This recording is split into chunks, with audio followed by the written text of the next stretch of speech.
বিসমিল্লাহির রহমানির রহিম। সহিহ বুখারী ও মুসলিমে বর্ণিত আছে যে হযরত আবু হুরায়রা রাদিয়াল্লাহু আনহুকে নবী সাল্লাল্লাহু আলাইহি সাল্লাম যাকাতের খাদ্য সামগ্রী পাহারা দেওয়ার দায়িত্ব দিয়েছিলেন।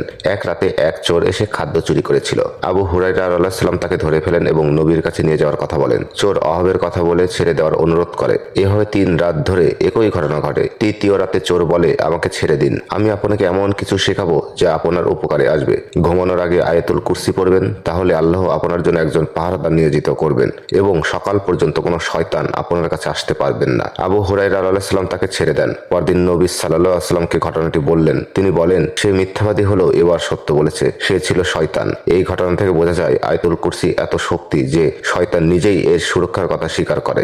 এছাড়াও বাস্তব অভিজ্ঞতা ও ফজিলত অনেক মুসলিম জীবনে দেখা যায়। রাতে আয়াতুল কুরসি পড়ে ঘুমালে ভয়, দুশ্চিন্তা বা জিন শয়তানের উপদ্রব থেকে মুক্তি মেলে। কেউ কেউ বলেন বিপদের সময় এটি পড়লে অলৌকিকভাবে সুরক্ষা পাওয়া যায়। ফরজ নামাজের পর পড়লে জান্নাতে প্রবেশের পথে মৃত্যু ছাড়া আর কোনো বাধা থাকে না। সকাল সন্ধ্যায় পড়লে সারাদিন রাত শয়তান অনিষ্ট থেকে হেফাজত হয়। এই আয়াত নিয়মিত পড়া আমাদের জীবনের শান্তি, সুরক্ষা এবং আল্লাহর নৈকট্য বাড়ায়। এটি মুখস্থ করে প্রতিদিনের আমলে শামিল করুন।